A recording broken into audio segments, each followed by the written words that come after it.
एक का है हिरण्याकश्यपु। हिरण्याक्ष का मतलब क्या होता है? लोभ।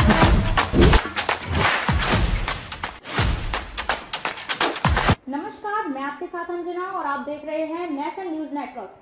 आइए नजर डालते हैं आज की खास खबर पर। कटिहार में भागवत कथावाचक श्याम किशोरी के आगमन से भक्ति रस में डूबा जिला। प्रसिद्ध भागवत कथावाचक श्याम किशोरी जी के कटिहार आगमन ने पूरे जिले को भक्ति के रंग में सराबोर कर दिया है। सीताराम सिमरिया कॉलेज के समीप आयोजित इस भव्य भागवत कथा के लिए दूर दूर से श्रद्धालु पहुंच रहे हैं। श्याम किशोरी जी ने अपने प्रवचनों से जिले को आध्यात्मिक ऊर्जा से भर दिया है। श्याम किशोरी जी राजस्थान के झुंझुनू जिले के एक छोटे से गांव के निवासी हैं। वृंदावन में स्थित अपने आश्रम में वे नियमित रूप से भागवत कथा का आयोजन करती हैं और हरियाणा के हिसार में एक गौ सेवा केंद्र भी चलाती हैं। इस केंद्र में हजारों गायों की सेवा की जाती है। इसके साथ ही वे कन्या विवाह जैसे सामाजिक कार्यों में भी अपना अहम योगदान देती हैं।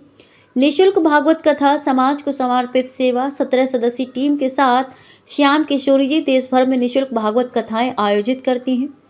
सनातन धर्म के प्रचार और समाज सेवा के प्रति उनकी निष्ठा ने उन्हें अंतर्राष्ट्रीय ख्याति दिलाई है। हाल ही में वे कटिहार के लक्ष्मीपुर कांवड़ में भी भागवत कथा का आयोजन कर चुकी हैं। फुटानी चौक और राजहाता में भक्ति का माहौल। भागवत कथा के क्रम में श्याम किशोरी जी ने फुटानी चौक स्थित मनोज कुमार सिंह उर्फ मुन्ना के निवास स्थान पर एक लघु कार्यक्रम किया। इसके बाद राजहाता निवासी संजय सिंह के निवास स्थान पर आयोजित कथा से पूरे क्षेत्र को भक्ति रस में डुबो दिया। आसपास के निवासियों ने उनका आशीर्वाद प्राप्त कर खुद को धन्य महसूस किया। 4 दिनों में कटिहार को बनाया भक्ति का केंद्र। पिछले 4 दिनों से चल रहे इस भागवत कथा आयोजन ने कटिहार को भक्ति और आध्यात्मिकता का केंद्र बना दिया है। श्रद्धालु उत्साह के साथ कथा का आनंद ले रहे हैं और इसे समाज सेवा एवं धर्म के प्रचार का अनुपम उदाहरण मान रहे हैं। भागवत कथा का ये भव्य आयोजन सनातन धर्म की शक्ति और समाज सेवा के प्रति समर्पण का प्रमाण है। एक का है हिरण्याकश्यपु। हिरण्याक्ष का मतलब क्या होता है? लोभ। और हिरण्याकश्यपु का मतलब क्या होता है? अभिमान। दो पैदा होते हैं अस्त्र शस्त्र लिए। अब ये जो हिरण्याक्ष है ये क्या करता है?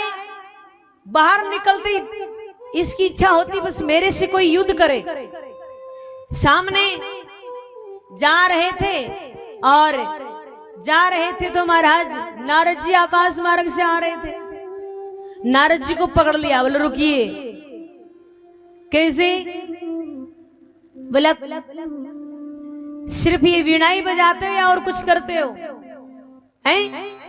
कुछ लड़ना भी जानते हो क्या? बोले महाराज नहीं, मैं तो सिर्फ वीणा ही बजाता हूं। बोले हमारे हाथों में खुजली चल रही है, हमें युद्ध करना है। कहा तुम्हारे हाथों में अगर खुजली चल रही है ना तो समुद्र के किनारे जाइए और मेरे से भी बलशाली भाई अंदर प्रवेश कर जाएं। आप बाहर से ऐसे सुनेगा थोड़ी, अंदर प्रवेश करिए, आप जेंट्स थोड़ी। तो कहा कि मेरे से भी बलशाली आएगा। क्यों? बोले आप जाइए, पता लग जाएगा अपने आप। अब वो जाते हैं समुद्र के किनारे। अब देखिए यहां पर क्या होता है, ब्रह्मा जी रचना का कार्य कर रहे हैं लेकिन रचना रखे कहां? तो भगवान से प्रार्थना करते हैं, भगवान से विनती करते तो भगवान क्या करते हैं? उनकी नासिका से अवतार लेते हैं, वराह अवतार, और सीधे समुद्र तल में जाते हैं और पृथ्वी को ऊपर लेकर आते। जैसे पृथ्वी को ऊपर लेकर आते पकड़ लेते हैं। बोला रुकिए, आगे बाद में जाना। कैसे? बोला पहले मेरे से युद्ध कीजिए। तो महाराज भगवान का और हिरण्याक्ष का भयंकर युद्ध होता है और अंत में उस हिरण्याक्ष का उद्धार करते हैं भगवान और पृथ्वी को ऊपर लेकर आ रहे हैं। पृथ्वी को ऊपर लेकर आते हैं तो पृथ्वी को बड़ा घमंड हो जाता है कि देखिए भगवान ने मेरे को लेने के लिए भगवान आए और कितना कुरूप अवतार ग्रहण किया इन्होंने। कितनी आवश्यकता है मेरी, कितनी जरूरत है। कई बार हमें भी घमंड हो जाता है ना कोई हमें ज्यादा पूछते हैं तो हमें इतना घमंड हो जाता है, महाराज पूछो ही मत, फिर हम तो लोगों से मिलना ही बंद कर देते हैं। या फिर कोई पद मिल जाता है और महाराज कोई अगर नेता का पद मिल गया तो पूछो ही मत, फिर तो इतना तो अहंकार आ जाता है। हे महाराज, तो सबको अपना होता है ना अंदर से अभिमान, पृथ्वी को घमंड हो जाता है। जैसे ही पृथ्वी को घमंड होता है, भगवान वृंदावन के दर्शन करवाते हैं और जगह जगह सुंदर सुंदर बगिया, सुंदर सुंदर मंदिर, दृष्टांत देखती है, दृश्य देखती है। पृथ्वी विचार करती है, मेरे को भगवान लेने गए, ये कहां से सब पूछती, ये कैसे? भगवान ने कहा कुछ भी हो जाए। जी, सबसे पहले सभी भक्तों को राधे राधे। और कटिहार की जो पब्लिक है, जो भक्त हैं, बहुत अच्छे हैं और बहुत सुंदर मन के हैं।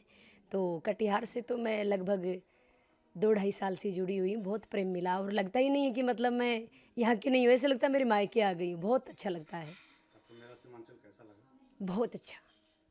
कटिहार आए मैम, कटिहार वासियों को क्या संदेश देंगे आप? कटिहार वासियों को संदेश देने में लगे हैं और अंत में हम तो ये संदेश देंगे कि सनातन अभी खतरे की कगार पे है, तो सनातन को बचाना है हर हाल में। सबको एकजुट होकर, आपस में भेदभाव ना करे, जाति पात का सबको छोड़े और आपस में संगठित होकर अपने सनातन को बचाएं। आपका परिचय?